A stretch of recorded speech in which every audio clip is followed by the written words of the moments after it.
Hi, I'm JP Meléndez, and welcome to the Artist on Artist podcast. Today, we have a very special guest, my mother. She is, without a doubt, the artist who has had the most influence on me, and we are going to be celebrating Mother's Day by talking to my mother about her experience as an artist. And for those that are going to be sticking around for the video portion, please stay to the end so you can see what it looked like as a baby. I was adorable, and everyone needs to see that. They need to know. So, Miss Norma Meléndez, how we doing today? Good, very good. Wonderful. Please, for everyone, tell us a little bit about yourself, your journey as an artist. What do you do? Wow. So currently, at this moment, I am an elementary music teacher. So in Summerville, South Carolina. So that has been my place for the last 7 years. Prior to that, I was at a middle school of the arts. I was a handbell teacher, which might be an art form that not known by a lot of people, but usually when folks hear it, they just assume, they just automatically go, "You mean church?" or they just think, something different. But it is an art form that at the time, the middle school prioritized. So I took over from a retired music teacher who had the whole setup. So I was able to come in and have 6 choirs, and I did handbells for seven years, which was a passion in a way because I did that when I was in high school, and so it was very natural to take over that position. Then after that, the school took that program away, and then I moved into the elementary world. Took the bells with me, so. They're like not legally though. You didn't. I let them know. I did. I said, if you're not taking them to the middle school, I will just bring them on with me, and I'll find a way for my littles to play them, and we have. Well, and it's not just like speaking to your musical ability. It's not just handbells that you have an expertise on. I would argue that at the forefront of your musical repertoire is your vocal performance. That's how it started. So that's kind of where I am in the most recent time. But my background, what I went to college for, was vocal music. I grew up in the church singing, and that's where it all is, kind of where it started, if you will. I was fortunate enough to be in that environment where, I grew up in reading music out of a hymn book, where I know they don't do that so much anymore, but I got a really early music education in that way. Took piano lessons, as most kids did who liked music. And so the singing started, pretty early. And my favorite story, and I actually have used this with my young students today, because a lot of times kids, why we should keep doing this? Why should we keep doing this?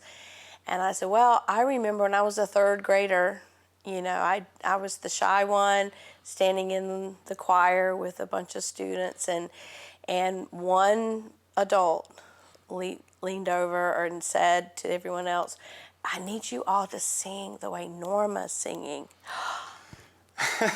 And a face probably turned really red, but that was one of those moments where the power of an adult in your life can turn on a dime. Yeah.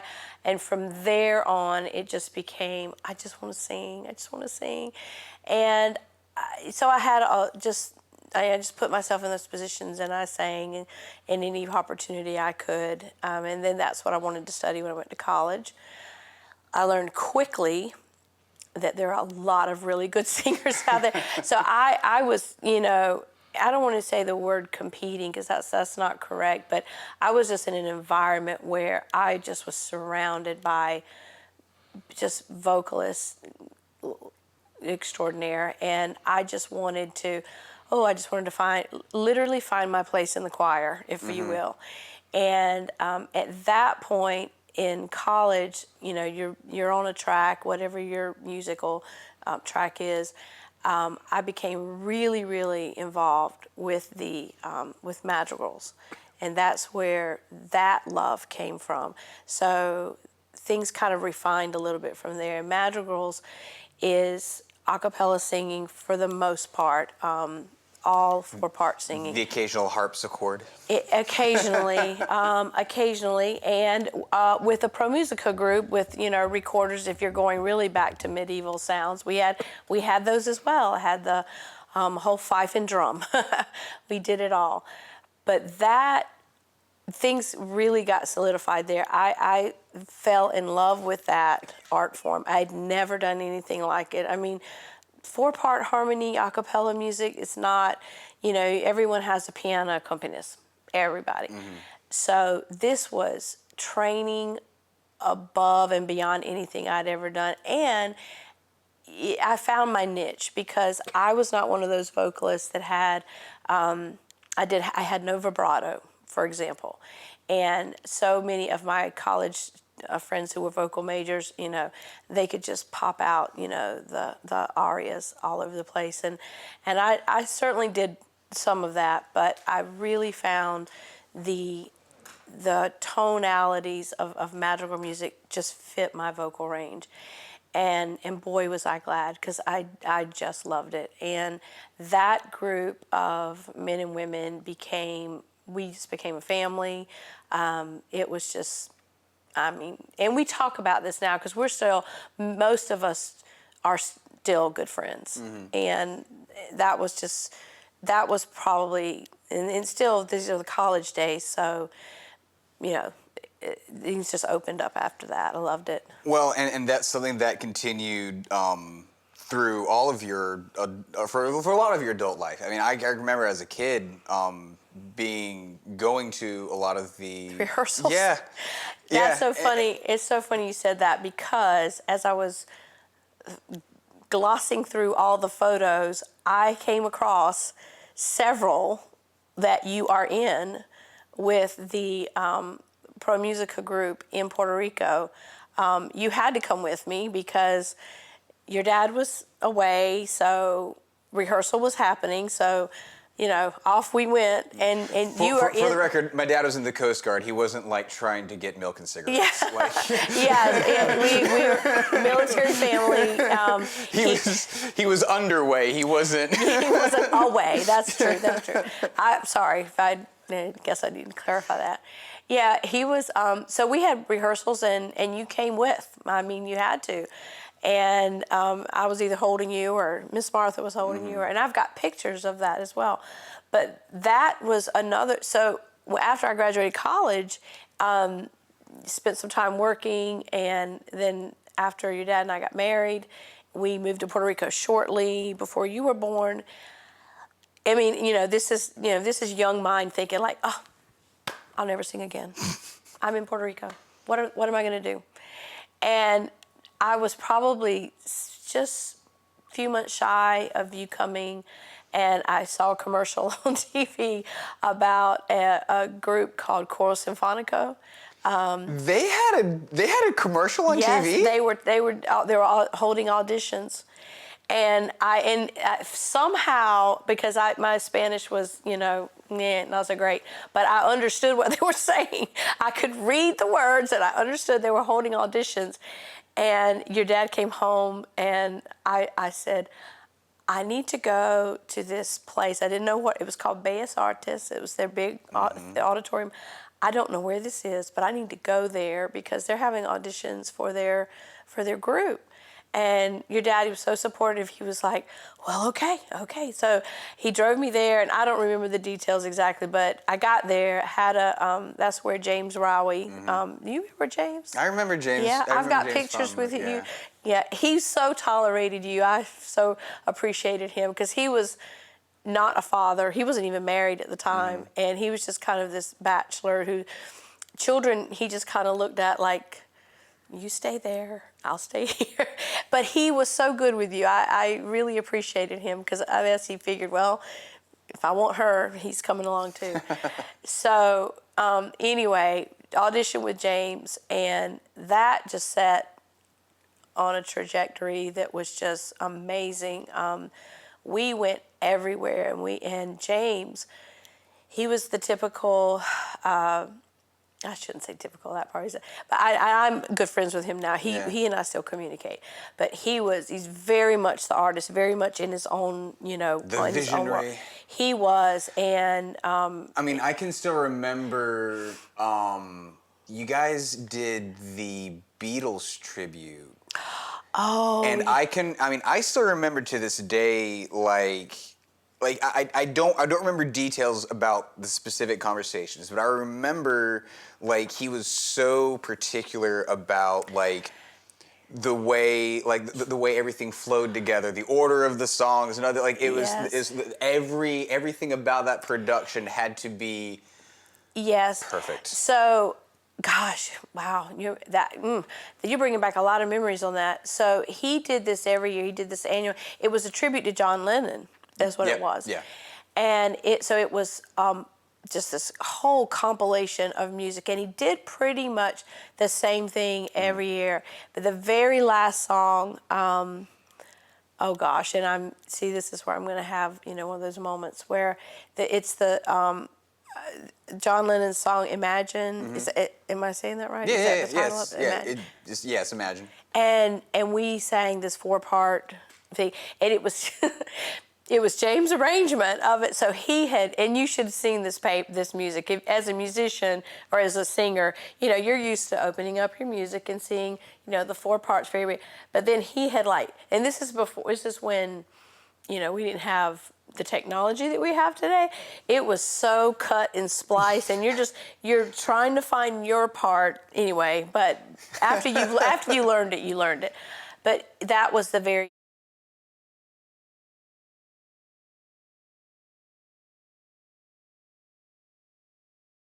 end. That was, and he was kind of he was a child of the 70s, so, this was right up his alley. Yeah. And we all dressed in garb of the 70s. I loved it. I had flowers in my hair and everything. And for some reason, I don't know why he wanted to include this song, but he had Andrew Lloyd Webber's Pie Jesu. And the first year we did it, he had one of his sopranos who just knocked that thing out, And the second year, I don't know what happened or how it turned out, but I ended up doing it one year. I mean, it might have been just one concert, but that was I was just really honored and petrified because I knew James was, he's a pretty perfectionist, and that was a lot of fun though. That was good. But that whole time, everything with Cor Sinfonica was the large group. We're the group that did,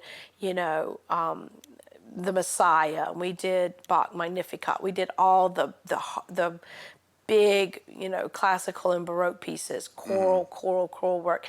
Then he had the smaller group, the madrigal group, and we were the PR group.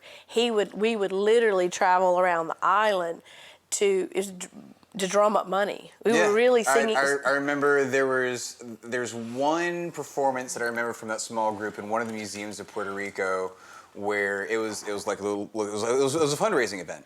They all were. Yeah, and but it was the first time that I had seen a harpsichord in real life, and seeing the little mechanisms inside, because I was used to pianos. We had the upright piano, which you could look down and see little hammers and stuff. But seeing the harpsichord and different Like the way that it operates mechanically Yeah. different was so cool to me. Yeah, I wish I could remember which one you were talking about, but yeah, we sang. Well, he had so many friends, just all over the island, and so he had several people that played with us, but that's what we did. That was and we would get our picture in the newspaper, and it would announce, the upcoming concert for Coro Sinfonico, and that's all we did. We would go to some of the most extraordinary homes on the island. Your dad used to say, "Gosh, you've been places I haven't even been," and he was from there. Yeah. But these were people that had pretty deep pockets, and it was all about getting money to support. I mean, that was James's other side of it. I mean, as an artist, which everyone can relate to, it's great if you can just sit around and make music all day, but somebody or something's got to pay the bills. So that's what he did with us, the small group. We'd go around and sing And of course, raising 3 wonderful children, myself included, there's periods of time, especially with us moving from place to place, you couldn't always do that. I know that whenever we moved down to Somerville, eventually, you were with King's Counterpoint. You toured the world. that was well, you know how it's funny how things come around full circle. So going back to when finishing up college, that small group of singers that I sang with in the Magical Group, as we started getting out of school and getting married, we would just kind of trot to each other's wedding and sing. I mean, I bet I sang at least 2 weddings. We sang as a group, and then, someone's getting married. We draw, and so that's what happened with me. A group of them, they came and sang at our wedding.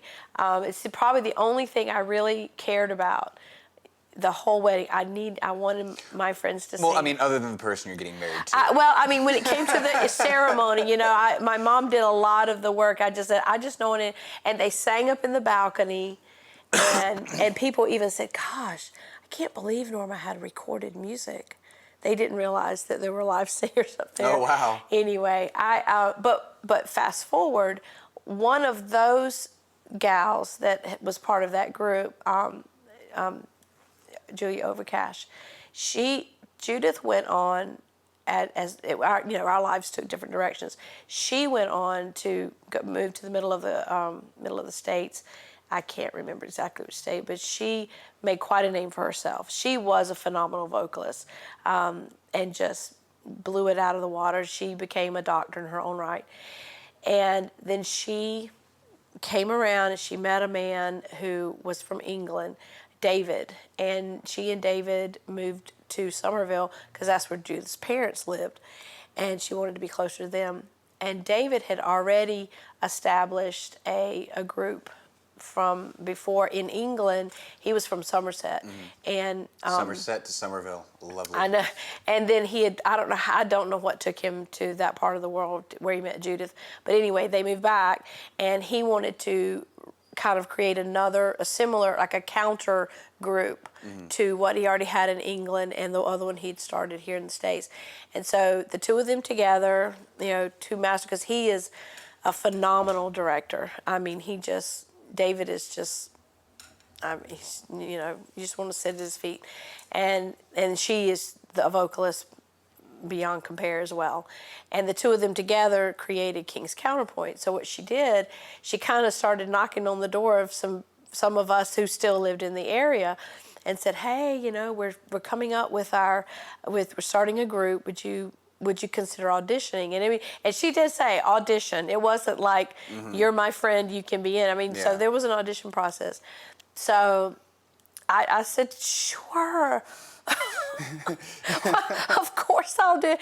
And I was just blown away because I thought, gosh, kind of that the band's getting back together. Yeah. But in a totally different way. So I don't want to bring it. It was on a level that was even more than I had done before. And so I did audition, and they started the first couple of years. We sang and did just so many. I can't even tell you all the bodies of work. But his bent was primarily kind of the not a little bit after madrigal, Renaissance, as David would say, Renaissance. That was his genre that he kind of really focused on. So we've done so much. But I shouldn't even say that, because we did a lot of Eric Whitaker too. So it was just so much work. But a lot of his work too, because we started doing the residencies, we had to learn music for the evensong services, because we were singing in Anglican churches, and a lot of the work we did focused on that. The evensongs and the day services and the evening services. And not growing up in an Anglican church, this was all, I was learning how all this played out as well, because I'm a Baptist. We don't do that. We don't sing our services. Even still, like, just looking back at our just church history, we've had Baptist church background, Lutheran church background. We've been through to several Catholic masses. We had a pastor on one of the Coast Guard bases we lived in had an AME church background. So like we've but the Anglican, you're right. I want to like Anglican and Presbyterian, and there's a couple of others out there that we're just like that would still be a new experience to us, and if we were to sit down in that church service. Well, they so I did not, if you grow up in that denomination, you already kind of understand how the services roll, and so I had to learn that as well as the music that went along with it. But loved it, and so then our first overseas trip was to Wells Cathedral, and that was fairly close to where David, because he was from Exeter Cathedral. If you look at England, it's a little bit south. I think I'm saying that right. Don't quote me. I think I'm right. But anyway, that's where we did our first residency. And I mean, I thought I was in another world. I mean, you're walking down it's called Vicar's Close. And I mean, you think it is the 14th century. I mean, the buildings look the same. And people walked on these streets, these roads, 400, 500 years ago. It was, you really do step back in time. And that was just a beautiful experience. The next year or the year after, I get my years confused. Oh, no, it was 2 years later. We did a 2-week where we did 1 week residency in Canterbury Cathedral, which, I mean, Canterbury, I mean. From the book? Chaucer. Straight from the book. I'm going, do I need to look this up? It just, again, I'm just in awe.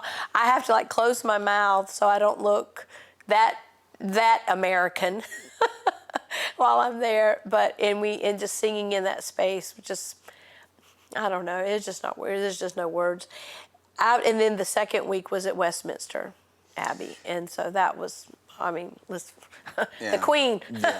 Now there's one credit in your pocket that you haven't mentioned. What? Which one? Well, you're an actress on the small screen. Oh, I forgot about that. Yeah, I didn't sing there though. No, but it still counts as performance art. For what I'm alluding to is when we lived in North Carolina, in Wilmington, it just happened to be at the same time where a little show called One Tree Hill was being filmed.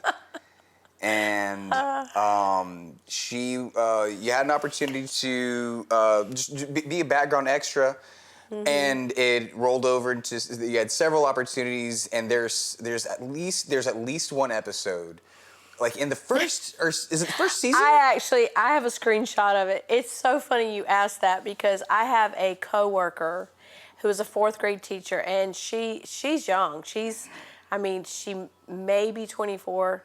25. She's been a teacher just a couple of years. Out of the blue, about a month ago, I got a private message from her. She said, "Hey, did you by chance, is this you?" And it was a screenshot of there's only one or just very few scenes where I'm in with a group of we're moms. Yeah, the parent. Yes. There's like a PTA meeting or We're the something booster like that. moms. Yeah, We're the booster moms. That's what it And was. I don't know. The camera just, I guess, cut and got my serious face. It was your reaction shot. Because I'm taking some serious notes at this point. And I remember that. I remember when he did that. And I didn't know, well, I didn't know anything about it too. I didn't know that was going to make anything. Anyway, it's very short, but it's long enough that I have had several people who've watched the show because it's not on the air anymore. And I'm just in the first season. And people have said, is that you or you have a twin? And I and it's so funny that this one young teacher just. I will say this though. So there are a couple of scenes, particularly in the basketball games, where like as your child, I know a lot of the clothes that you really enjoy wearing, and so for the big crowd shots, like if you know what her favorite sweatshirt is, you can see her, but she's so blurred out that like she's so nondescript. Yeah, but yeah, those went pretty fast. Yeah, yeah. That was a lot of fun. That taught me so much. Talking about, I mean, and. What I find amazing now is I did do a lot of behind the scenes stuff. One of the other, probably even more fun than the extra stuff. Because anyone who's done extra work, you sit around a lot. I sat around. I cross-stitched, actually. I got so much needlework done. I mean, I know that's probably like a bygone thing that nobody does anymore, but I would bring myself and do it. So it's not exciting, per se. But what I did get to do, another thing they needed me for was I fit the hair color and coloring of one of the characters' mom, and there were a lot of scenes with her, and anyone I didn't know this at the time, but they would have to stage us, and they had to get the lighting right before the real actresses or actors came on. So I was her stand-in. Yeah, or like I was her body double or stand-in, something so like that. so they knew they didn't have to do any. Once the actress could just come in, shoot the shot, and then leave. They didn't have to sit and do lighting or sound or anything like that. So I was her person for on a couple of. You're her stunt double. Yeah, well, I didn't stunt. I sat, but it was really behind the scenes stuff. So I wasn't there with all the other extras. I was kind of super extra. yeah, super extra. But that was a lot of fun. The way that came about was we got to Wilmington, and school had started, and and all of you were in school at this point. So your dad obviously had to go to work. So I went, what am I going to do? And there was an ad. They were looking for actually the show. This time it wasn't in Spanish. No, it wasn't. I know. Again, I'm actually doing the very old-fashioned thing, reading a newspaper, and it was the same set that they had done Dawson's Creek. That was that was way before your time, but that was a big show back in the day. And then when that show ended, they used that same lot, and they were starting up One Tree Hill. So I went, and I came back and told your dad, I got a job. So anyway, that was a lot of fun. But I had and that's very interesting because I've had conversations with even some of Adriana's friends who, I guess that show, I don't know if it's on Netflix now or something, and you can just find it. It's on some streaming. It's one of those shows that's always on a streaming service. If it's not on like the big three, it'll be on like a Tubi or Fubu or I just whatever, find it amazing. Freebie. Yeah, I just find it amazing that it still has life, I mean, like I said, if my coworker hadn't brought it up, I was like, God, they are still showing that show? Yeah. That's amazing. But, yeah. So that was definitely an aside for that. And but coming back to once we got back to South Carolina, I mean, then it was really nice to get back into singing. Yeah.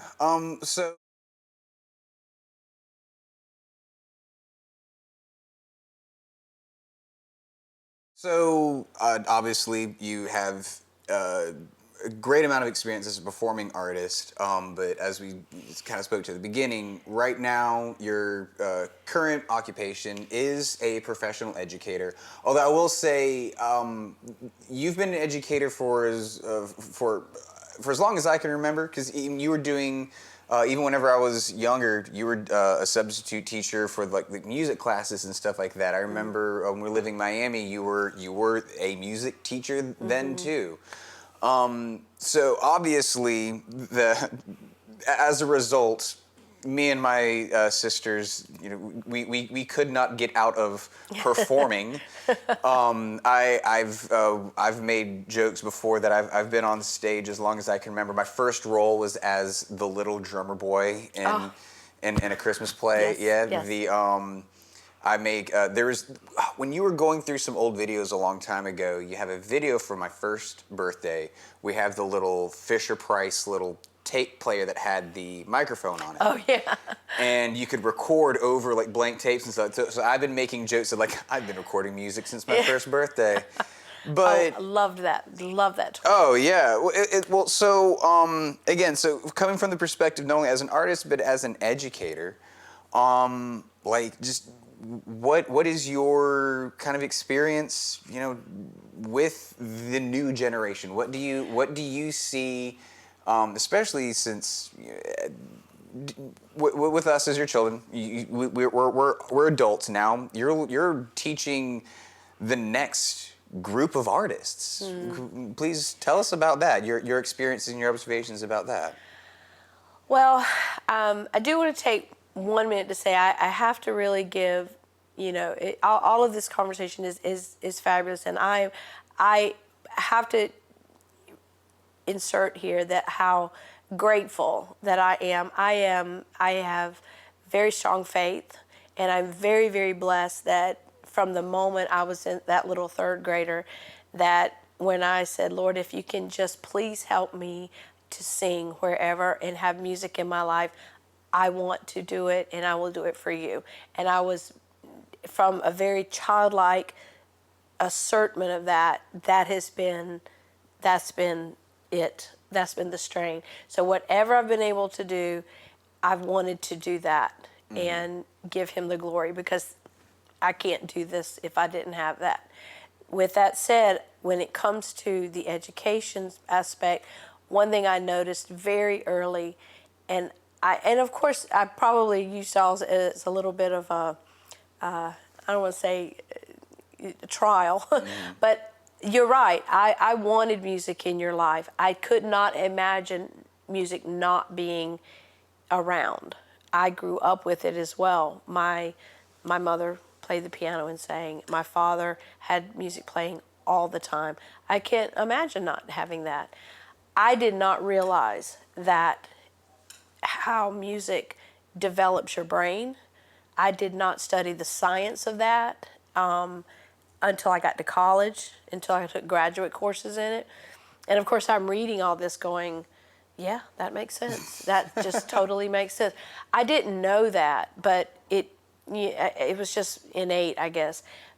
And when it comes to the education, as a child, having someone point out to me, the shy one, that you can do something, and what that triggers in you, that you're on top of the world, and that is a motivation that's just you can't recreate that hardly any other way.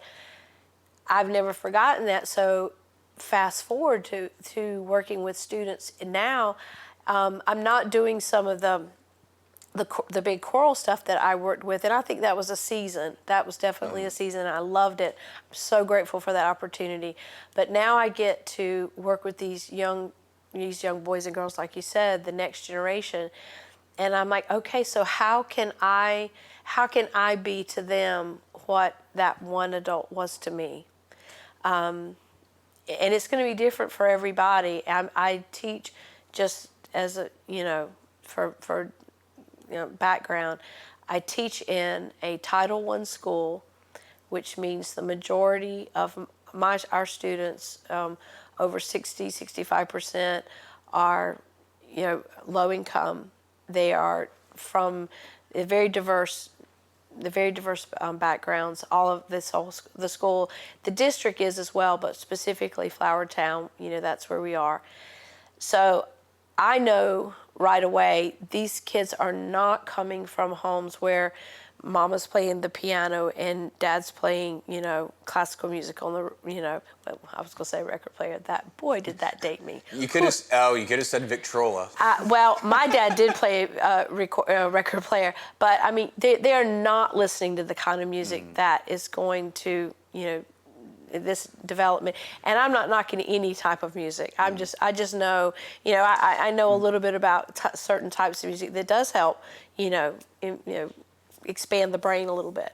So, point being is that what they get with me or my co-teacher, because there's two of us there, and we flip-flop our classes, that could be all they're getting of a structured music education. Exposure. I give you one example. Have you heard of the group Black Violin? Are you familiar with them?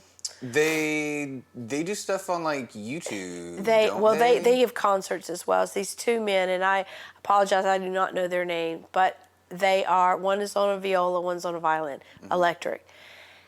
They have taken that art form, violin, viola, to just another level. And these are two African American men that are just phenomenal. The first time I was teaching orchestra to a group of students, either fourth or fifth grade, I can't remember. And I could tell, eyes were glazing over just a little bit. And I thought, they don't have a concept of what this could mean for them learning an instrument. Because I think it was fifth grade, because we were talking about going into middle school. And you might want to be in the orchestra or the band. And they know what a band is, loosely. They've seen a marching band. Yeah. But when I talk about orchestra, that just... So I pulled up one of their videos off of YouTube. And I mean, they just kind of stared. The head went like that. And they didn't have to say anything. I know there was something like, how can I do that? And I said, okay. And this was early on. This was like maybe my first year at the elementary level, because coming down from middle to elementary, it's a totally different, world. I point that specific instance out because ever since then, I said, I need to show them some real world examples that apply to today, to 2024, 2025. This isn't something that happened 30 years ago. Today, what can you do? So I've tried to be more intentional about saying, this is what you can do. You can do this. And we're very fortunate in our school district that if there is aptitude and there is interest, they can get into things. I mean, it does take, some effort coming from the home as well, but, and teachers are looking. I know that to be true. If they see kids that are, they're striving and they really want to get into something, teachers they'll do all they can, within what we're able to do. So from the education point of view, we are trying to open as many doors as we can. I wanted to point out the Gateway program. So that's another kind of passion of mine that I've gotten involved with the last few years. And the Gateway program is? It is. So in DD2, where I teach, any student who... You're talking about Dorchester District 2. Yes, I'm sorry. They can audition for this. It's a year-round program. They meet 5 Saturdays throughout the school year, and then there's a 2-week camp in the summer. And the cost is pretty nominal because it's basically funded through a grant, and so there's monies for it. And this really targets kids who just, instrumental, vocal, visual art, dance. There's a lot of different, I work with instrumental music, and there's so many opportunities, and they'll take a lot of students. it ebbs and flows every year about how many audition to come in, and and we've really struggled with trying to get the information out so parents will know it's not a huge financial burden. It's just try to make it so they can understand what this is. Anyway, that's been just. I did it years ago when I was at Rawlings and I was doing the handbell program. I did do it there, and then took some time off. That's probably when I was doing the choral stuff, and then got back into it a few years ago. And it's something it's a lot of work, but I enjoy it a lot. So the Gateway program is a way for students, and this is elementary school students, and it's just ways for them to explore further the music that they're interested in, or it is, and they have a vocal program, so they'll and actually I should even say they actually have a program that's even like for first and second grade, and those little kiddos meet like just half a day, and then they get to go home, and then they progress up, and then third through fifth grade that's the group I work with, and they just started the next age level groups called Pathway, and we were talking about Mike Greer and Kevin Morrissey. They help with the Pathway program, which is middle to high school kids, and these are students that the goal, the overarching goal is to create that experience and that path literally, so that these kids can see, okay, I can do this or that, and I can take it on to the college level, and just prepare them. It's not and it's not to put any limits on them, and however they want to work that out, they have that opportunity. But Miss Meléndez, not every student can grow up to go to college and then become as a successful multi-record deal making artist and stuff like that. So what's the point? What's the practicality of teaching all these students music if not all of them are going to be striking record deals left, right, and center in Nashville, Tennessee? I'm so glad you asked.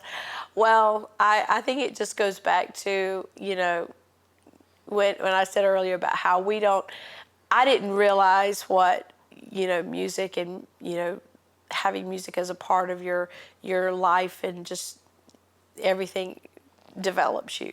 And I believe, I kind of stand on this, I've studied it, and that it develops you for everything. So music education, and I'm sure the visual art folks out there, which love them. They're not in the room. Don't talk to them. We love the visual art people, but I will say I do believe music education, it develops the brain, it develops thinking skills, it develops discipline, it develops all those things that, okay, so if you're not cutting the record deal, guess what? You've still got a very amazingly developed brain that can help you do anything else. And how cool is that? Yeah. And as a side gig, you actually know music. Yeah. So it's a win-win.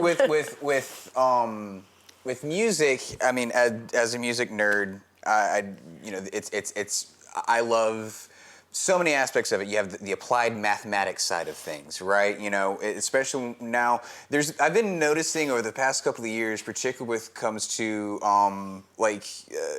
younger folks between like the ages like late teens, early 20s are getting really into like mathcore, doing music with different time signatures and stuff like that. And it's really cool seeing people experiment with that. But then, just in terms of like literacy, right? Just knowing different types of music, knowing different eras of music, different through different time periods.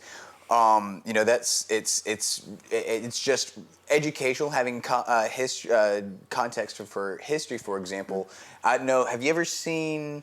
There's different things where you can like listen to like, oh, this painting that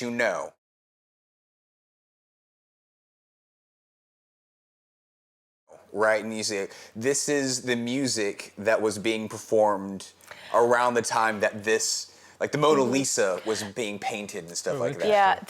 Yeah, one of my favorite, I had to take 2 semesters of this actually. I do not know what they called it back in those days, but there were classes, and that's exactly what you did. You studied art history alongside music, alongside what technology was happening, all at the same time. And I remember at the time going, I probably didn't appreciate what I was, kind of getting, but I understand it now, and how fascinating that is, that everything affected each other. Classical music itself came about because there was a piano now. Yeah. And so with the development of things, then that affects this, affects that, affects this. So then next thing you know, you've got this huge orchestra. So all of that kind of, we were talking about the why music.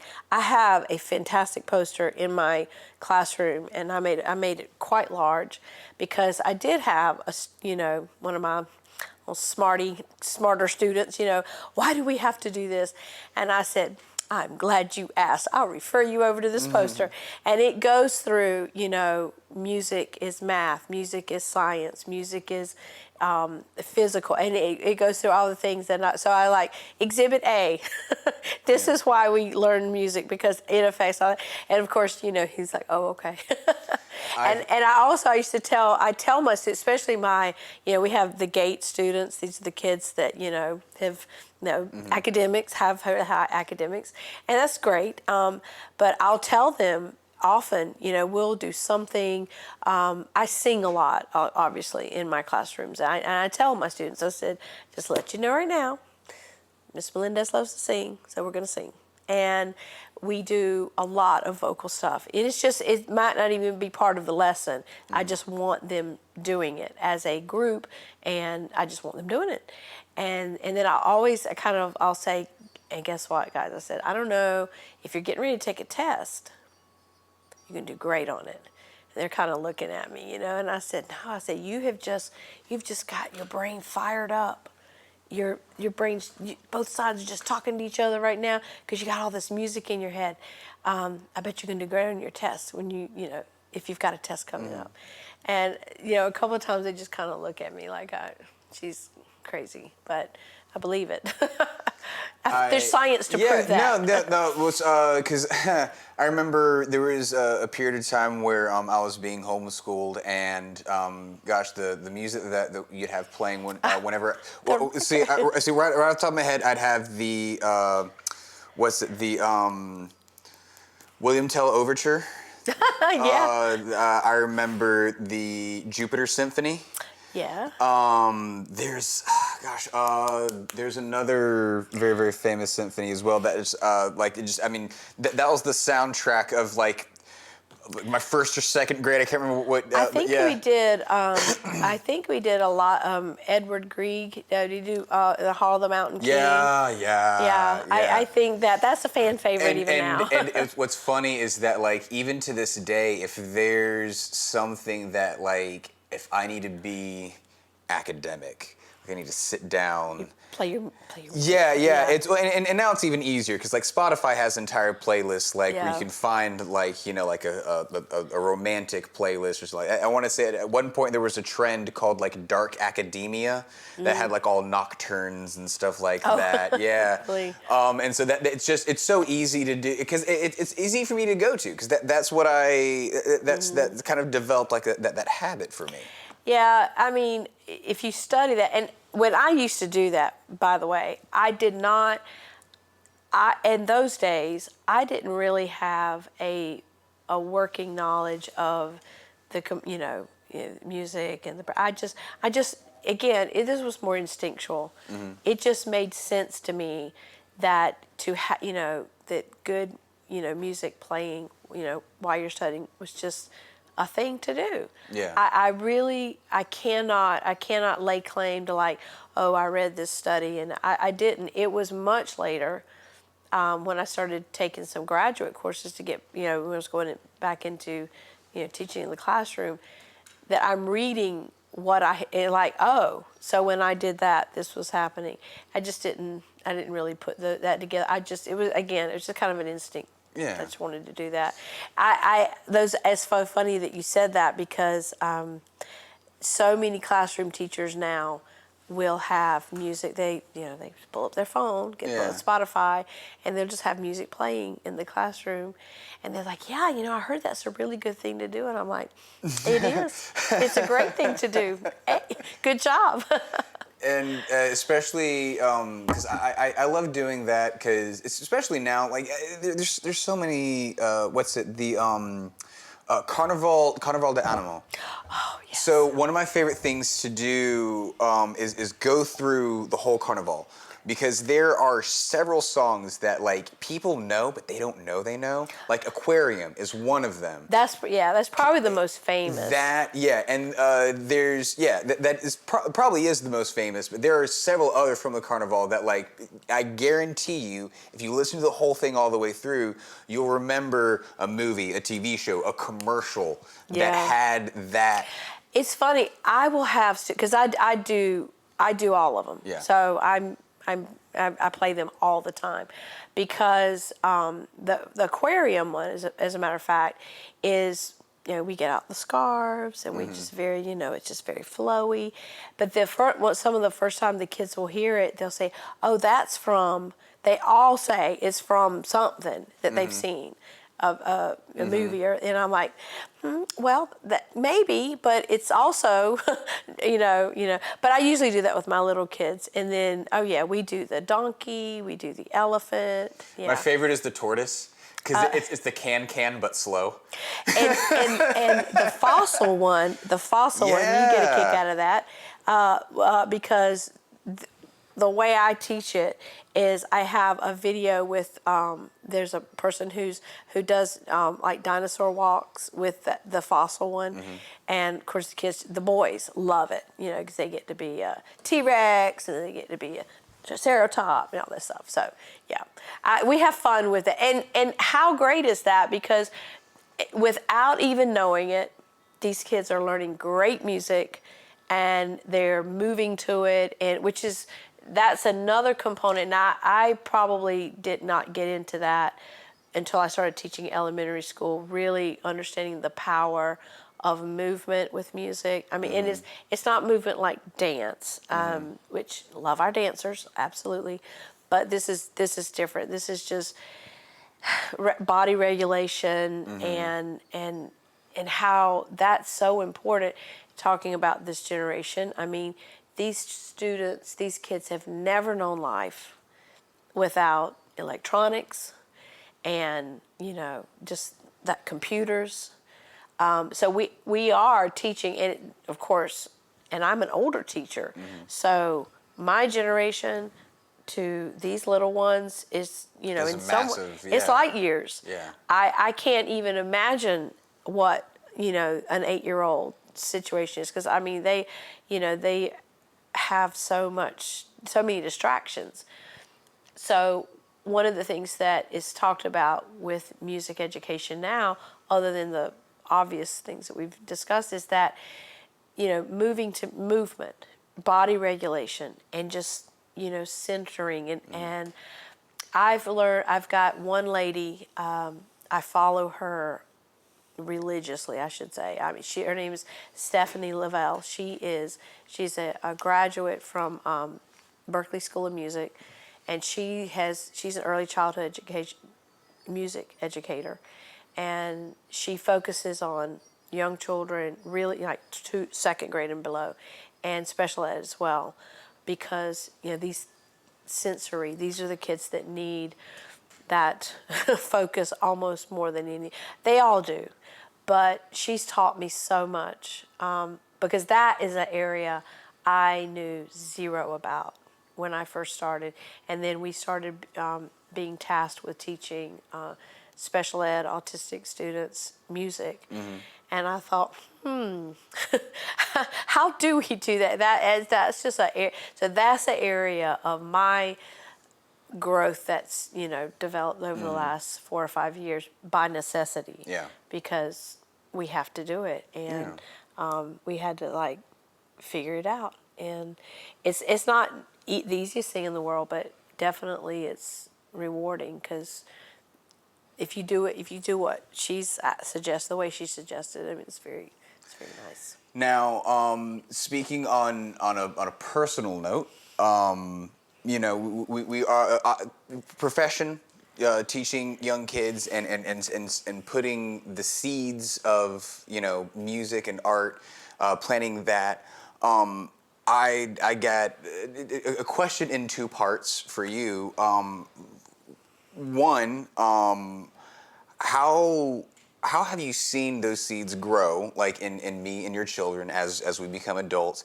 And second, would you mind talking about your experience with seeing how music has affected the life of your mother? My mother? Yeah. Yeah. Well, so I'll take that question first. Okay. I guess so. Well, my mom she grew up as taking piano. She was a pianist. I love looking at some of her old music. I still have a lot of it. She was very good. I was not as good a pianist as she was. I did it because I had to. But she did not keep up with music through all of her years, but because she started having children, and she loved being a mom, and so but then she did play at church. She sang in the choir, so she definitely kept up with it. I don't know if you were like talking about her situation now, but I do feel like one of the things that I've picked up on is she's in late stages of dementia, and about 7 years ago, before she started having her decline, I had an opportunity to, with a relative of mine, we would go to a nursing home and sing in a memory care unit. I would sing, my cousin would play the piano, and I was introduced at that point, talking about special ed and how music develops, to singing and singing with these elderly patients, and seeing how music just, they could not speak, but they could sing. Now, I don't pretend to have any formal training in, how brain development We've works in that way. established that you are a teacher and an artist, not a neurosurgeon. I that is true, but from simply observing, I could see these men and women, how music just, for about an hour, they were normal, because they sang the hymns that they had grown up in. And they just, you would not, if you'd seen them in that moment, you would have didn't think anything was wrong. As my mom's situation started happening, I kept wondering how we could incorporate music to help her. I think my dad, your granddad, I think he did his best trying to still play music in the home, just as long as she was there, to keep that going, because there is a connection, and I wish I were smarter and I could know how it works better, but the fact that she still remembered music and songs when she didn't remember other things, that was just amazing to me, and it's a comfort for loved ones to see that, those few little bits of normalcy, if you want to call it that. Yeah, I definitely agree. I mean, again, for me, music has the two most consistent external forces in my life have been Jesus and music, just without question. And so, like, in my mind, there, of course, is a connection between memory and music, because that's all that my memory consists of. Yeah, well, if you I guess, and I did bring a book. I'm not going to read from it, but I did want to say. Now tell us about the book.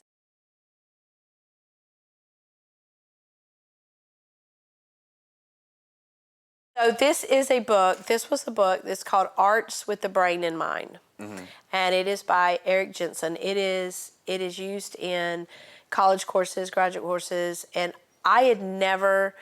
I mean, I literally just kind of went through this and looked at all the things that I had highlighted and all the things that it spoke to me about it. It talks so much about the connections, and I will not bore people with just reading through this, but this book just opened my eyes. They even talk about how they had done case studies where they played Mozart, and while people did academics, and then there was a subgroup that didn't have any music playing, and of course the group that was listening to Mozart did the better on the test or whatever. But this guy just takes you through, and he says the arts in mind, so he includes dance and visual art as well.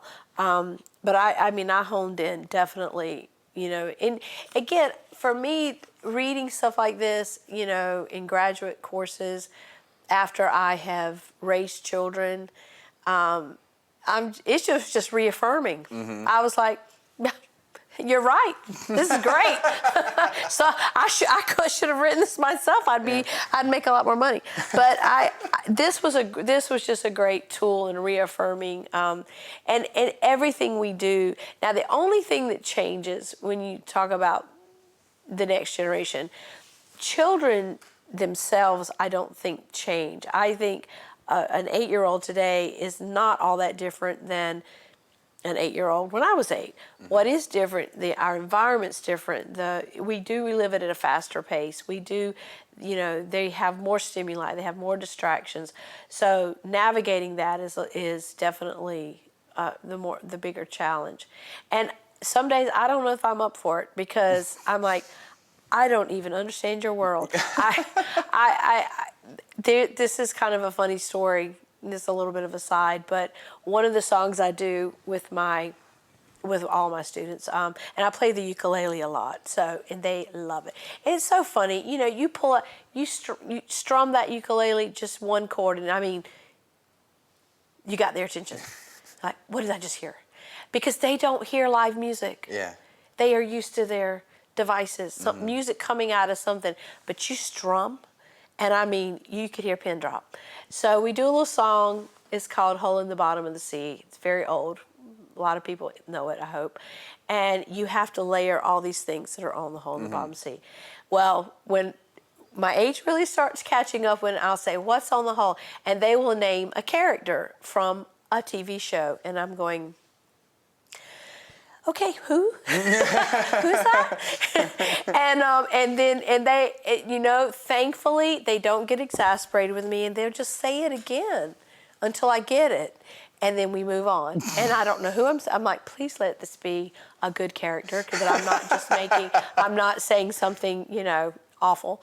And but anyway, I bring that up because there is obviously, yes, there's a generation gap, but at the same time, kids just love being kids, and that's what they can do in my space. One of my favorite things that I like to go back to is going on a bear hunt. Oh, we do that. I'm not scared. Oh, yes. And do you know what is so interesting? And I read about this years ago. Things like going on a bear hunt, that is teaching a real musical skill. That kids, you just think you're just going on a bear hunt. You think, but do you know what you're doing? You have to memorize all the things that you go through. Then you have to memorize all the things that you come back to, and you have to say them in order. Yep. That is just reiterating the literacy. All of that is just connecting. It's the same thing with the bingo song. There is a real academic function to that silly bingo song, because you have to, when you sing bingo and you remember, you clap and you take away each letter. Yep. So by the time you get to the end, you're just clapping the rhythm and not saying it. Do the very first time I do that with kindergartners, they can't do it. Really? Oh, kindergartners are stupid, so. No, because they can't get they want to clap and say the letter at the same time. Oh. They don't want to replace the clap with the letter. Now and then you who's have stupid? to reclaim the T. Yeah, yeah. And then you clap, N-G-O. Yeah, G-O. yeah, Oh. yeah. And that is a skill because it's replacing the rhythm with the words that it's a brain connection thing that they've got to learn. It's really, and of course, and this is pre-reading. This is in that level of their pre-reading stage of development. And I, again, there's a lot more science behind it than I even know. But when I did the one little excerpt that I was reading from that, I said, well, by George, every kindergartner that comes through my classroom is going to get bingo correct. And I had a kindergarten class flip with my kids for about 3 weeks, my coworkers' kids, and I did it with them, and they didn't know it. I said, well, I will be going to my teacher friend and say, you need to get on that with the bingo song. But it really is a skill. I mean, it's just, is it a deal breaker in life? Absolutely not. But I just found it interesting, that's just you layer that kind of education with whatever they're getting in their classroom, and that's what we're trying to do. Something that I've been thinking about recently personally, there's, I forget how it was illustrated, but someone had demonstrated it was, what would a song sound like if it was just 99% correct? And I forget how they did it. I think there was a couple of notes that they had tuned down by a couple of cents or something like that, and then played the song over, and it was just that one small change made the entire track just sound awful. My argument was okay, that is probably less than 1% of a change, because if you're not taking account tempo, rhythm, all these other things, and it just really goes if the more that you study music, if that's something that you really get into and just really study, you really have to learn how to be very, very precise and accurate every single time. Unless you're Mozart and you write a piece on purpose with mistakes, his piece, A Musical Joke. I don't know the story. Okay, well, so we're studying Mozart, and because our third graders are getting ready to go see the performance of Magical Flute. Okay. And the Magic Flute, magical, listen to me, the Magic Flute. And we were studying opera, and he's studying Mozart, and we were just going through his whole, some of his, antics. Yeah, of the top 10. And A Musical Joke was written he wrote it with, some mistakes but when you're Mozart and you're a genius, you can do that. And he did that. Why did he do that? I don't know. Well, okay. He was so prolific at such a young age. He was probably a teenager just trying to be a little jerk about it. It was his sense of humor. If you listen to what you think is the joke, is you listen to it, it changes dynamically. It's from forte piano. And you think it's kind of a question and answer. That's what it sounds like on the surface. But I think you did. And again, not a Mozart scholar. I only know what I've worked with a little bit. But yeah, he changes a few things. And but again, he's a genius, so he can do that. So, but the rest of us try to make it right. I know, yeah. But it's still it's interesting to me just how ordinarily to do music well, to the point there's some quote that if you are good enough at what you do, people won't notice that it's significant at all. I'm butchering this quote but it's one of those things where it's again, you can. I think it's actually the quote on my Facebook page. If you've done something really well, no one will know that you've done anything at all. Yeah, exactly. Yeah. If you've done something well, no one knows that you've done anything at all. That's what it is. Yeah. And so it's. That who said that? Is that just someone on the internet? I don't know. Well, no. I heard that before the internet days, but because starting as a sound person, like Yeah. if you get any credit, if someone says great job, you've messed up. Yeah. Yeah. Or if obviously mess up. Yeah. Yeah. So That's it, yeah, and usually it. I mean, and I've been guilty of that too. I mean, how many times have you been in any performance and something messes up and you're like, oh, and the person's gotten it right 5 gazillion times. We were in when we sang in London. Some friends and I went to go see Lion King, the West End. I mean, we thought we were just, boy, we arrived, Lion King, and if in the musical, the part of the play where they're chasing little Simba, so. It's not animatronics. Is that the word? They've got these those mechanical puppets. Yeah. Okay, so the part where they're chasing Simba, it's this mechanical thing that has to go and it goes round and round and round, and it looks like it's chasing him. It stopped, and this is a West End performance. It stopped.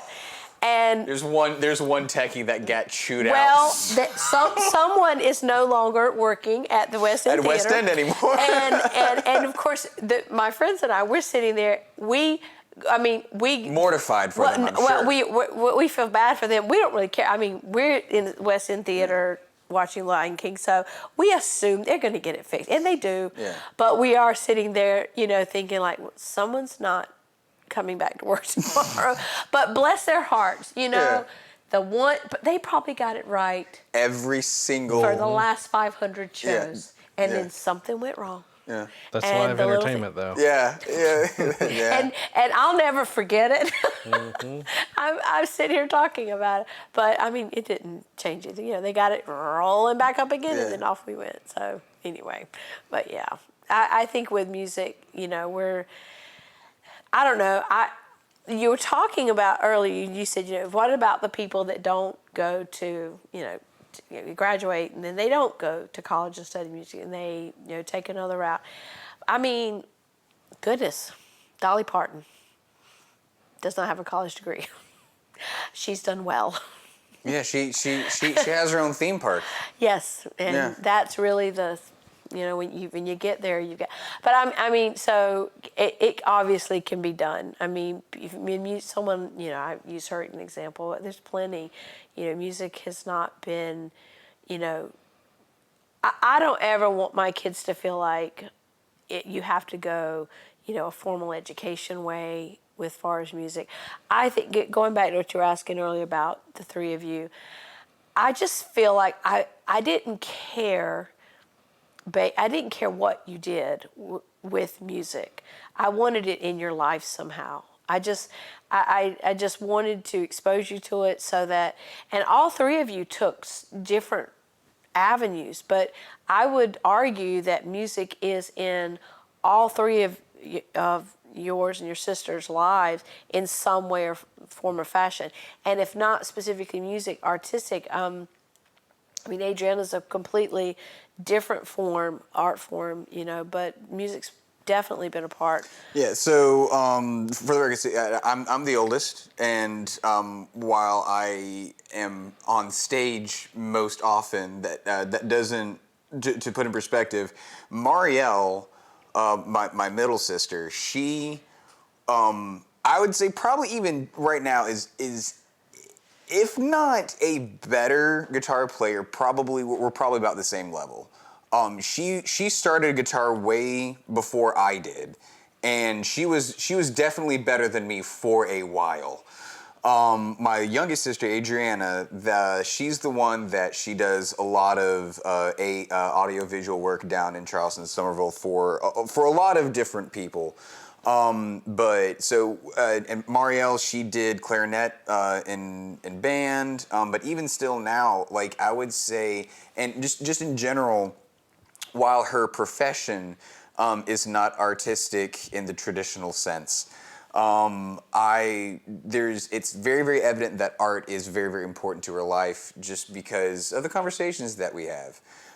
She is such a huge fan of music. It's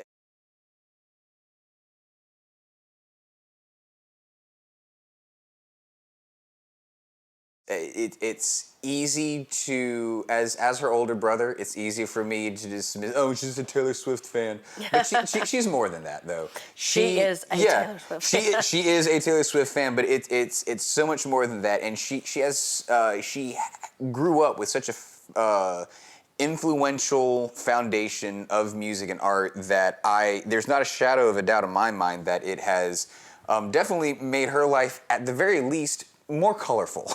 Well, and it's important to point out too that not every student or every individual is going to go an artistic route. And I say this to older students probably more than younger ones, but I know that if you have been exposed to music, art form, any type of art, anywhere where you are receiving what someone else is doing, produced, dance. All artists need an audience, and you want an audience that appreciates what you do. That's been one of the key things that we've been teaching just now. As I was saying, they're going to go see Magic Flute. We've been talking about, a performance and what goes into it, and how we can show appreciation. Just like, for example, I know half of the students in our classrooms probably will not ever be on a big stage, but I want them to appreciate it, because if without an audience, we are just standing on the stage to nothing. Yeah. So we need that, and we need, so we want to educate both sides. I would say, Marielle, she is not comfortable in front of people. She never in a million years would stand on a stage and do what you're doing. You would have to, it would take some big man. The first time I asked her to perform, she was a little thing. She was a little girl. And it did not occur to me. Patrick was always very outgoing, and I felt like, I was good. I just assumed child number 2 was going to be the same. Young mom, don't know these things. And she had to perform a song it was called the Rainbow Festival. It was Black History Month. And she had to sing We Shall Overcome in a solo. And I knew she could do it. She sang at home just beautifully. And I have a picture. Someone took a picture, because I was directing the children's choir. Someone took a picture of her face right before she started. You were sitting right behind her. You had your little Boy Scout uniform on. And she had her hands in her pocket. Her eyes were big as saucers. She sang it because her mama asked her to. But she was petrified. And I look back on that picture and I said, what a horrible month. I mean, if you made a child do that these days, I mean, my name would be all over, the internet, child abuse. And she had her little hands in her pocket, but she sang it perfectly. And then it was over. I've asked her since, do you remember that? And she kind of does. I think but bless her heart. I mean, I remember my first performance. That between the Little Drummer Boy, I don't even know how old would I have been. Well, okay, so you were dressed as a drummer, but you sang, the song you sang was Happy Birthday, Jesus. You were dressed. Yeah. It was the Christmas program. Yeah. You were dressed as the Little Drummer Boy. Yeah. But you sang. But yeah, I'm still trying. I'm still trying to think of how old I would have been. I've been really young. Between that performance and then Operation Christmas Child as the Elvis. The Elvis. Yep, The lots and lots of Elvis boxes. Presley character. Yes, I have a photo. Of Yeah, that. I remember. That was. I think I was. We want the photo, by the way. We want that. I have that one. Oh boy. So I don't have the Drummer Boy one, and you would have been. So you sang Happy Birthday, Jesus, and so I'm going to say you were about 6. Nice. Yes, I'm going with 6. Cool. Lots and lots of boxes where you had to imitate Elvis Presley. Listen, so here's I remember whenever I was so stoked for when I was like 5th or 6th grade. I remember it's one of those because that was around that Sixth time. grade. Sixth grade. Sixth grade. I remember I did so much research. We went to the library. We found like all these old videos of like Elvis Presley Yeah. performances, and I just watched them. I loved them so You much. slicked your hair Yeah. back and white Well, T-shirt and everything. So before we go and peruse these wonderful photos that you've brought to share with the class, the one last question that I just have for you, I'd be interested in picking your brain with is just, again, from your perspective, like with these children's, where do you and again, like with the culture of the different types of artists that we have, and just before we started recording, you were speaking about your experiences. It's similar to Graham's and mine. We look at our peers, and we don't see a lot of contemporaries. We don't see a lot of people like sticking around trying to find or make opportunities here in South Carolina. Do you believe that there should be, I mean, maybe not necessarily at the elementary school level, because there's nowhere they're going to get that, but do you feel like there should be an emphasis in maybe teaching just younger students to find and make opportunities, the ones that are interested in making art like their thing, either their career or a hobby or just a passion, but they want to take it to another level? Do you think there should be an effort on educating them on how to, instead of just being, just be inspired? There's so much of those, just be inspired. Yeah. Do you think there should be more of an effort of like just go and make that thing? Well, so big picture, the bulk of your students that are going to have any, music exposure are probably, within a public school setting. That is not discounting what happens, with folks who homeschool or who, private schools and that sort of thing. I think, and in every place is different. I can only speak to our particular district and the neighboring districts, Charleston, Berkeley. I would say, in our little sphere, our district we have a good fine arts emphasis. I do have a principal from Charleston County who he said, we don't have this.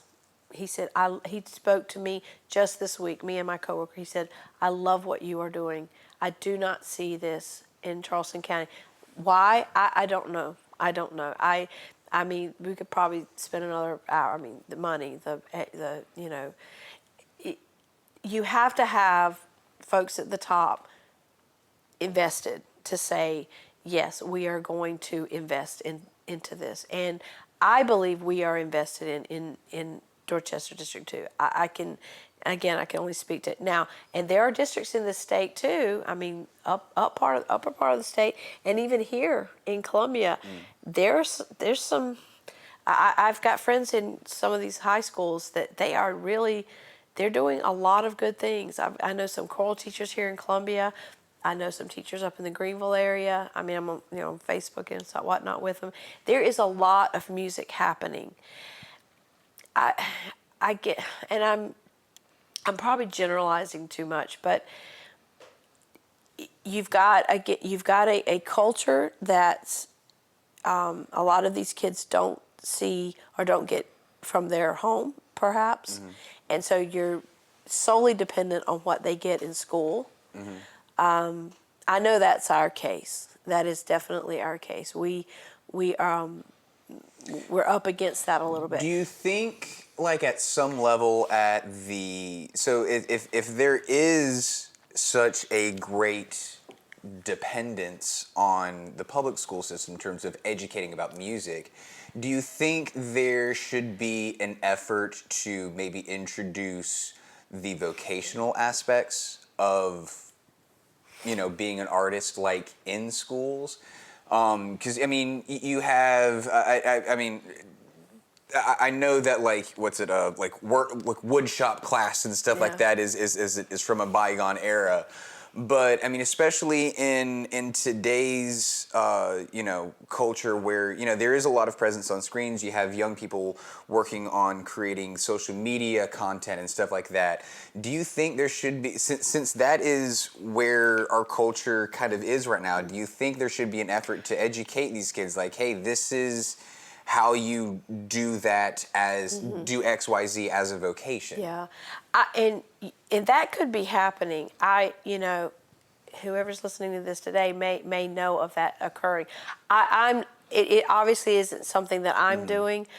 I can't imagine that that's not happening in some places here locally or the state. I wish I had a better answer, but that makes a lot of sense. Is you do want to meet students where they are. I think the fundamentals kind of need to, you kind of set the table with that, and then you take from there. You're talking about the digital aspect, the TikTok and that, which I full disclosure, don't have it, don't do it at all. But I know how big it is, and I know how influential it is. So therefore, it would make sense for teachers to, okay, this is where, meet the kids where they are. Let's take this and let's use that platform to, to take it to the next step.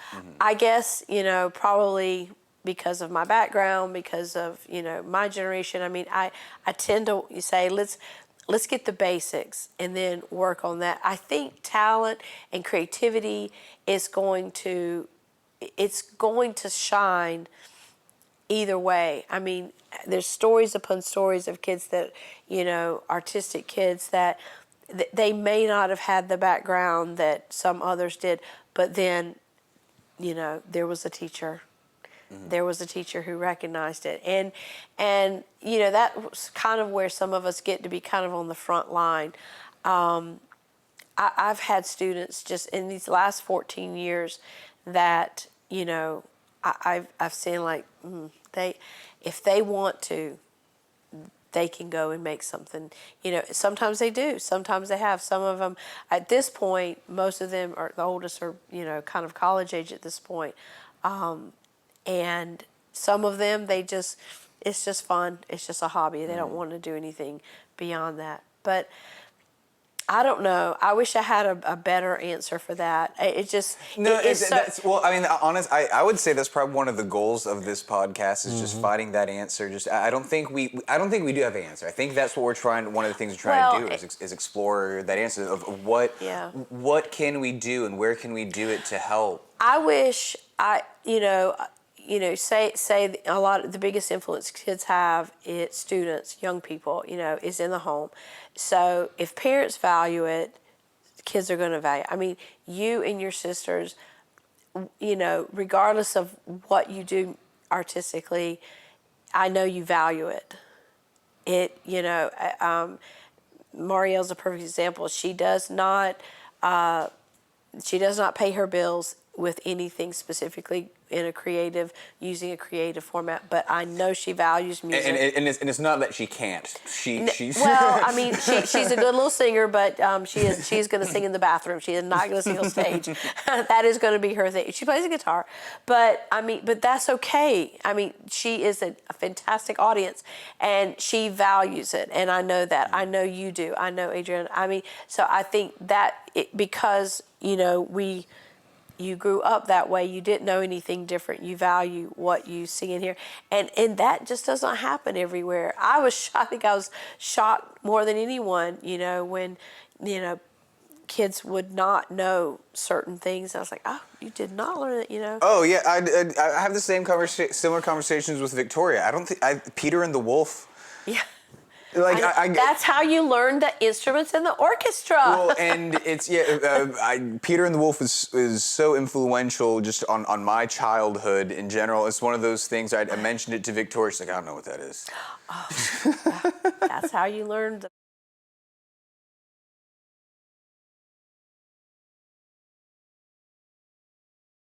the the bassoon and the flute. Well, yeah. I know it. And then I also have friends. There's a meme that I've seen a couple of times where people my age are like, "Oh, the only way I learned classical music was from the Looney Tunes," not knowing. Fun fact, animation history fact. That was the reason why the Looney Tunes were created, specifically to do classical music. Yeah, to introduce an audience. Because think about it, at the time, the music production, the way that music was shared and distributed, like there was not at all what we have, not like we have here. And children were not going to go out to buy classical albums. But animation was being readily produced, and Looney Tunes were specifically created to put classical music in the ear holes of children through the medium of Bugs Bunny and Daffy Duck and Elmer Fudd. About a week ago, I have a DVD of all those Looney Tune videos with the classical music. The Barber of Seville and all that. Yes, Yeah. yes. The frog, when he finds them in the brick and everything. This is the problem. And talk about generation. They are so violent. So no, I'm looking is through a teacher, adult eyes, and I mean, Elma brings out a gun at the drop of a hat. I think he shoots Daffy Duck in the face a few times. Oh, look, but the fun. Well, this is not funny. Bugs Bunny goes to the. He's performing on stage, the grand piano. He goes to sit on the piano, and an audience member coughs. He pulls out a gun. And I am sitting here with a class of kindergarten, and I just went, boop. I shut it off. I said, how did I not know this? I mean, you talk about and I mean, I said, there happened to be an adult who was with another student, and I said, she and I are about the same age. I said, Looney Tunes is really violent. And she said, I know. He said, I'm not going to lie. I had to screen in my, okay, this one doesn't show a gun. Yeah. This one, I mean, one of the probably the safest one is the Gershwin. But that was from Fantasia. The but Rhapsody in Blue. But that's one. Rhapsody in that's Blue. one. Yep. Rhapsody in Blue. Fantasia, just Fantasia and Fantasia 2000 are super. Yes. They need to do another one of those. I know we're due. We are. Due we are overdue. But the Looney Tunes things. Now the Barber Seville is funny, but he beats him up. Yeah. And depending on your audience, and with my kids, they don't need to see more violence. I was just so shocked through my eyes that I said, I grew up on that. I mean, I literally, you did not grow up on it. I will say this, as a commentary on the change of audience etiquette, that particular gag is hilarious to me because I pretty much the only radio station that I listen to is NPR, which plays a lot of classical music. And because it's NPR, they will, and depending on the program, some of those recordings you'll hear occasionally, and like there's been several times where like it'll persist throughout the entire piece. It's like, get out of there! Oh God! Well, I mean, Bugs Bunny, he took care of that audience member. Yeah. It just, I was just shocked when you brought that up. I was like, I just saw those the other day. I just could not. Anyway, times have changed. The more that changes, the more that stays the same. Music is still just important, like to children now as it was whenever you were also in elementary. I think that to me, I think for this conversation, that's been the through line. And I'll tell you, so there's from time to time, I'll lose internet. For example, I don't love those days. I have to admit, it's not fun to have 25 kindergartners staring at you saying, what are we going to do now? And we play musical games, bring out the ukulele. And again, a 5-year-old today is not that different than a 5-year-old, many years ago. they want, that same kind of interaction. It's easier for us to kind of do some of the stuff that we do, but I actually like those days sometimes because I have some tools in my toolbox. I bring out musical books or we play a musical game, and it's great. And I feel like I'm, back in the 1950s or something. But anyway, you're right. Music is music, and they love it. Well, thank you for joining us here today and having this wonderful conversation with us. This was fun. Thank you. Great. Okay, I think that's a good order to do this in. Yeah. All right, so this is high school. See, judging by the uniform, I think that was my senior year. It is, because this is senior night. That's why I'm standing there with a flower. Okay, yeah, because I only did marching band my sophomore and senior year of high school. My senior year, they changed the marching band uniform. They made us look like freaking Power Rangers. I thought you did sophomore, junior, and senior. No, I only did. You didn't march your junior year? No, I didn't march my junior year. I didn't remember that. I thought you did all 3 years. No, I took gap years. Well, that was senior year. Mm-hmm. Now, what did you play? Mellophone. The first instrument that I learned how to play was piano, because at the time, I wanted to play trumpet. The school that I went to, you could be in the band as early as 3rd grade. Yep. I wanted to play trumpet because my mom played trumpet. And so from 3rd grade on, I played trumpet. I had an opportunity to play cornet for a band. But by the time I got to high school, there are so many trumpet players and not a lot of French horn players. And because mellophone, even though it's in a different key, uses the same fingerings, it was just a really easy transition for me to go ahead and play that. And plus, I got cooler parts. Mellophones have really cool parts. They do. They do. I never played the mellophone, but that was cool. All right, what we got here? Yeah. Oh, this is in Puerto Rico. Yeah, I just love that because you can see all down the street. And those are his sisters when they're. I am sorry, we are jumping around age-wise, but this is in Puerto Rico. Those are his 2 sidekicks. Yeah, my looks have not changed much except for the hair. I don't think there are very few haircuts I don't like anymore, and that's one of them. That's one of them. You're not going to get that one anytime soon. Oh, Not if I can help it. Well, The thing is, like that type of hair is kind of like that weird mushroom thing, is kind of popular now among the youths. Yeah. That or like the broccoli haircut. everything Broccoli works haircut. Yeah. now these days. That's for sure. Oh, that's just. Okay, all right. This one is a bit. This is good. This is a nice cool model shot. Yeah, I don't think I've ever. I think that's the coolest I've ever been, and that's not very cool at all. I'm trying so hard in that image. Now, where is this? Sullivan's Island, I think. Nice. This looks like a mid to late 2000s Billabong ad. That's fine. Oh, What do we yeah. got next? Oh, yeah. We are jumping around a lot. We are. Well, so we lived in Miami. My husband's a big Miami fan. And so anyway, Patrick's a little baseball player. Yeah, the big fan of the Marlins. That was the year that, what was it?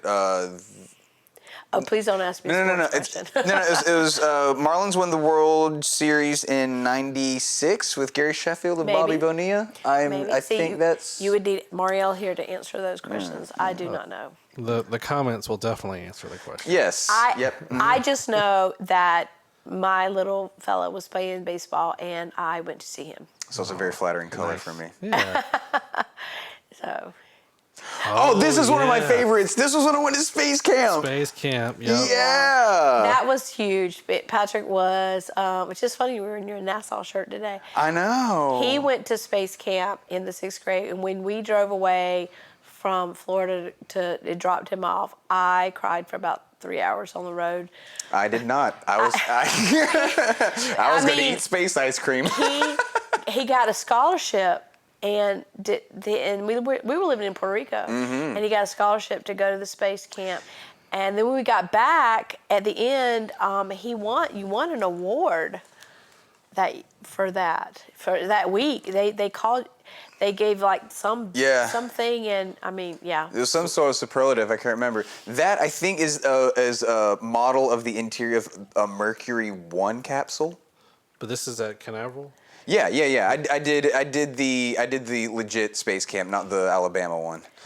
Yeah, no, it was. I guess I did the non-legit one in Alabama.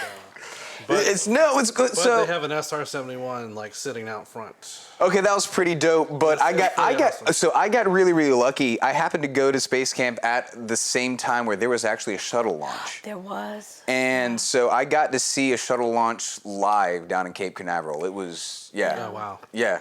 So I mean, I've been cool for a while. Yeah. What year?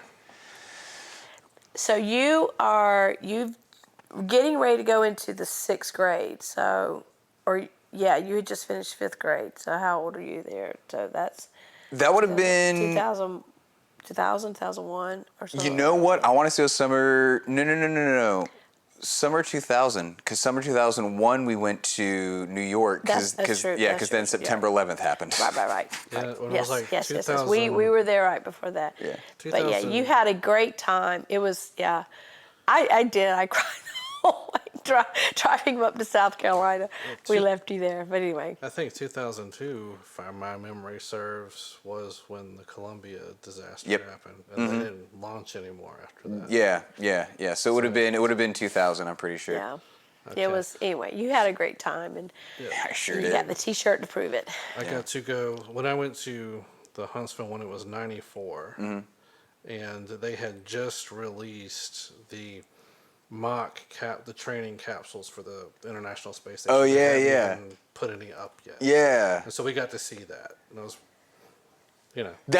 That's pretty cool. That's pretty cool.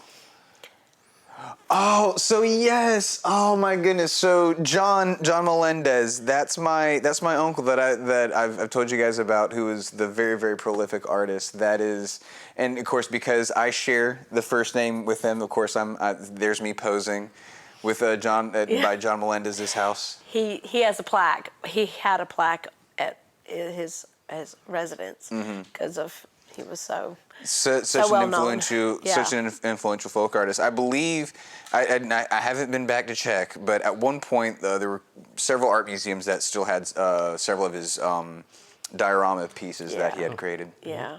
So that's a terrible photo. I know it's blurry, but I love that picture. That was like freshman sophomore year. It was at BCM. Yeah, here at USC, I was involved with the Baptist Collegiate Ministry. It was one of the first consistent music gigs. I was playing keyboard for them. Yeah. I still have that shirt. I am not surprised. It's a good shirt. Yeah. There he is. There we go. That's John. That's my T.O. John. Yeah. And hey, that's the backpack that I read over here. See, Mom, I'm telling you, I've had that backpack forever. I know, as well as the plaid shirt. Yeah, I know. yeah. Some things don't go out of size. So yeah, that's my okay, Mom. So you found some you got some really good pictures. Listen, when you said bring photos, you do not know the Pandora's box you opened. I have them all. All three of you. Just ask. And he was always wearing white shirts like that. Did. Just the about, yeah. He was. Speaking of a child of the 70s. Yeah. Oh yeah, and he is. Yeah. You can look him up. He is. I mean, there's pictures of him hanging out with Joan Baez. All those beatniks he was tight with. He was. So yeah, those are the other two sidekicks that are grown up now. Sisters, yes, Merle and Adriana. Adriana just got engaged, and we're super, super happy for her. Yeah. Well, congratulations. Yeah. Let's see. And then we got more more family photos. Look at this. Yeah. I know. Well, see, I didn't know where we were going with this, but hey, they're a big part of that. So yeah, this is in Texas. Yeah, San Antonio. Yeah. Which one of the cool things that one thing that I took away from that trip, fun fact about San Antonio, the main thing about San Antonio is the Riverwalk. And the gentleman that designed the Riverwalk. The only time he left San Antonio was he could go to architecture school to learn the techniques that he ended up using to create the Riverwalk. Oh, I didn't know that. Yeah, it was one of the things that stuck out to me because, again, like with our thesis here at the SC Artist on Artist podcast, Yeah. you know, it's not that you can't ever leave. It's just, you know, we understand that there may be some things that you can only learn or experience outside of South Carolina, but like, please come back. Yes. Bring it back, like, Or at least mention us. yeah. Really. Shout us out. Give us exactly so the world will know. Yeah. Yeah. Oh, Okay. I'm getting Charleston vibes. Yep. Okay. This is Charleston. That's the This is battery. the battery, Yeah, nice, and nice. I should have never posed like that. Yeah, listen, you guys in the sunglasses, that's your vibe. That's what y'all love. So there's lots of them with y'all sunglasses on. Oh, these are my grandparents. Had to give a shout out to my mom and dad. 'Cause Absolutely. Of course. Patrick is their first grandchild, so clearly he holds a special spot. So my grandmother on the left, she She looks very happy to be posing with you in this picture. I love her so much. I'm telling you, for a lot of my songs, particularly early on in my music writing career, I would show her, and she was so patient listening to all of them. But I say this on stage, and it's the truth. The last song that I showed her that she really, really, really enjoyed was Man vs. Machine. Nice. My granddad, which I know that I'm definitely related to because I inherited his sweet tooth. He very, very, I would say it's something that I've never expressed out loud to you, but in my opinion, I think he's very, very underrated in terms of his influence on our family, in terms of his love of music. This is a man who was working in Marion, South Carolina as a farmer for his whole life. It completely obliterated his hearing. In an unfortunate industrial accident, he had lost several fingers on his right hand, but he still loved music so much that he's held on to albums, songs that he cannot experience hearing anymore. He's held on to them for his whole life. He can't, yeah. And we're talking about classical pieces of music, Beethoven, Bach, from this rural South Carolina farmer that he, and she's told stories all my life of how committed he was to having that music in his home. Yeah, I talked about that, but I grew up, and my father would say when he and my mom got married, the first thing they purchased, I mean, you know, when you're newly married, was the stereo. Yeah. And he had a record cabinet, because he had a subscription to Columbia Music House, where you get a free album or you get an album every month. That's how that works. And that's where his record collection came from, which my whole growing up life, he listened to at very, very high volume because he was losing his hearing. So I would hear it at 6 o'clock in the morning, waking up to get ready for school. And I still have those songs in my head, but I have that album. I have most of his albums. The man is as blue collar as they come. He used to sell cattle in Mexico. Yeah. But music was definitely, and he cannot hear it. He's tried. He bought a new record player not too long ago, but he can't hear it. Yeah. But bless his heart. But he loves it. Oh, I had to bring up Boy Scouts. Yep, that's the Order of the Arrow from my Webelos Elks. Nice. Yeah. Yeah. And of course, Adriana's expression is, and how do I get one of those? And then that's my dad standing behind me back there. So yeah. Yeah, we had to throw in the Boy Scouts. Absolutely. Had to get that in there. There we go. Yeah, there's me and my trumpet. Yeah, that is. See. That's What is this plaque you're standing next to? What is that? I don't know. I was like, I think y'all, that's for group effort. I don't know that. That wasn't. I don't know. I What? just. So we gotta make something more interesting I now. could probably narrow this down. So I've got a silver trumpet. So was this from North Carolina? Or was this from Somerville? No, this is Antilles Middle School. This is 6th grade. This is 6th grade. Yes. So then because I have another one that shows you in North Carolina. So then that's not my silver trumpet then. So if Yeah. this is Antilles Middle School, then The only thing I could think of is, this must have been some sort of like competition from like the high school or some middle school bands like on the island. And I just got a picture of you in a little fancy suit there, so. I do look pretty fancy. Yeah. That is pretty fancy. Oh, yeah. We have the love of animals started? have to show the love of. The love of animals started before I was born. I grew up, my dad had a fish tank. We had a little Jack Russell Terrier named Dana, and then we had my mom's cat, Danny. Yeah.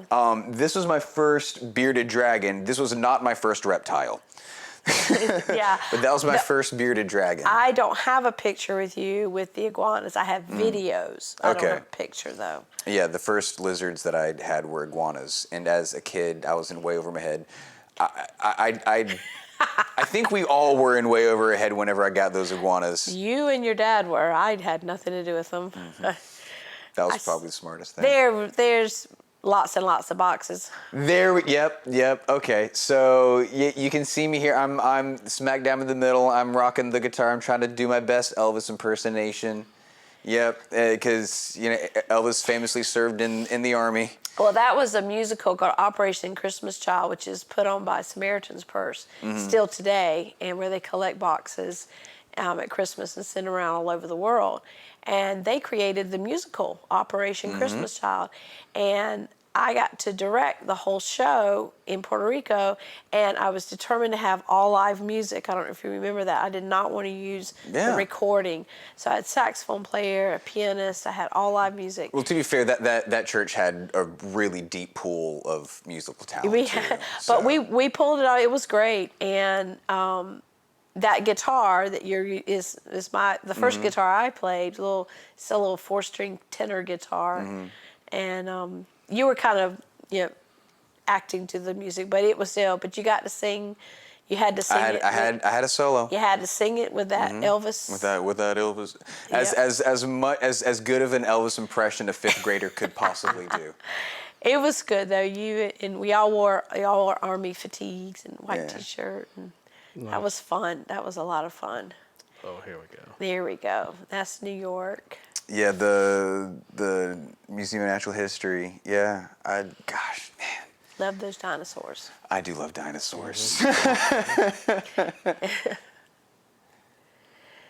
Had to get that one in there because that was St. John. That was our trek. Yeah. So one summer we went to St. John. There was the Veers program. So St. John is a really cool island because it's pretty much split in half. One half being like an entire like nature preserve, and through the military's MWR thing. Well, Veers is the Virgin Island Environmental Resource something. I forgot what S stands for. But anyway, they have these remote camps. Yeah. And we went there. The Coast Guard folks got a group together, and we all went there. Okay. And oh my goodness, that goes down in history as one of the funnest. Me and you and his sister was there too, but she, the hike we're on right there, he could go with me, but she couldn't, and she was so upset because she's 2 years younger than Patrick and did not think he could do anything she couldn't do. But there were some limitations, so she couldn't go. Yeah, that was a really cool one. One of the things that I remember... I think you were really tired in that photo, though. You were like... Probably. Oh, we were tired. It was... one of the things that I remember from that trip in particular was doing the night swimming with there's cuttlefish. Luminescent. But the cuttlefish will eat. They'll eat fish that eat the luminescent like microbacteria, and so what happens? You'll see these like. If you turn off your lights and just wait, you'll see essentially like streaks of swimming lightning, and it's so freaking cool. That was that's the trip we went on, and we were snorkeling, me and you and Marielle, and both of y'all were phenomenal swimmers, thank the Lord, because you wanted to go out where the big group was, and I don't know how old you are there, but the big group had gone out and they were in the open ocean, and I said okay, and off you went, And because Marielle was too tired, she was younger, we swim back to the shore, and it occurs to me, I said, I just left my son to swim alone, to snorkel out with this large group. Oh, Lord. In the middle of the ocean. In the middle of the Lord, this probably was not one of my best decisions. Please protect him, because I really need to bring him back home. It's just one of that, but I mean, you were so confident. You just said, I want to go. And I said, okay, Mom's tired. I'm going back with my, anyway, that's that trip. Clearly it worked out. Clearly you survived. You know, oh, yay, soccer champ. Yeah. Soccer and baseball were the two sports that I was not terrible at. Marielle was she was a much better soccer player than me and a much better basketball player than me. She just didn't get your height. That was the issue. Yeah. Bless her heart. But she had much better coordination. I had no coordination on the basket. I swear I bounced off the court more often than the ball did. Well, once everybody got taller than 5'1", she was, that was the end of her basketball days. Bless her heart. Favorite picture, I'm sorry, I just had to throw that in there. I don't know how well y'all can see that, but that is one, it touches my mama's heart. And this is what one of the first, like her first day of school or something? Something like, I don't know. I just know that she was going somewhere and she needed her backpack and her big brother was walking with her. So, yes. I'll try not to cry. That's just one of my favorite photos. Dinosaur. I'm doing my best. To be cool. I'm trying to be cool again and doing about as good of a job I was in that last photo. That's somewhere in Puerto Rico. I cannot remember exactly. I do remember the trip. I just don't know where we were. Well, and it was after the Natural History Museum, because that shirt I did get from the Natural History Museum, so it must have been like a year or two after that. We visited some place in Puerto Rico. Oh, that's you in your biblical garb. Yep. So down in Somerville, the church that I would go to with my family would put on the Passion Play, an Easter play every Easter. I had a reoccurring role as the crippled boy that Jesus healed, and that is my crippled boy garb. Yep. There you go. I was not laughing. I genuinely had a cough. Yeah. Why would you, Graham, stop laughing at crippled boys? That's them standing in front of the tomb. Yes, that has been opened. because my mother asked them to. Oh, is that the tomb down at the bottom there? That's they're standing in front. Yeah, you're sitting on the You don't. What do you mean, Graham? You don't recognize it? Yeah, the stone that rolled away. Yeah, it looks like a bridge. Behind Marielle, that's the opening of the. I'm sorry. Yeah, I guess you can't get a full. I wasn't there to see it in person. That's true. That is kind of. That's just a cool picture. Yeah, it's me and my dad. Yeah, Patrick and his dad. I miss that chair. Yeah. First time at the beach. And I'm trying to look really cool. You're actually pulling it off there. Yeah. I think I'm noticing something here. The Trend. Yeah, I'm noticing a trend here. And that's just a cool pic. So colorful. Where did my sense of fashion go? Well, listen. I used to dress like it meant something. Well, that's because your mother was an Oshkosh Bagosh fan, and you and your sister wore everything that had Oshkosh on it. I'm sorry. Well, you would also. It was the '90s. That's just what we did. There was also the brand that I remember we talked about years ago that you lamented whenever they discontinued it because they had it was a brand that Garanimals where sets would match each other. Yeah. Somebody said they still make those. I don't know if that's true or not, but. Yes, those were great. Oh, and that's just, we were about 1 year old at this point. Yeah, you can tell we're kind of going back a little bit. Mm-hmm. You know, the J.C. Penney Studios pictures that. Unparalleled talent. with those photographers. And people make fun of them, but those of us who have those pictures, because I did not take professional photographs, I'm grateful for their service because I wouldn't have my kids' pictures. There you go. I know. We laugh at them, but I think that's the last one. yeah, because we went backwards. Well, yeah. Well, thank you for this trip down memory lane. I know. I love doing it. I've got so much good material now. Yeah, I know. Well, it's I now I'm out there. That's great. Well, once again, Mother, thank you very much for being here with us today to discuss your experience, the things that you are passionate about, and that we're passionate about too. I really think that conversations like these I think, allow other people to have continue to have meaningful conversations that I think are going to help us really shine the light on the type of artistic culture that we have here in South Carolina.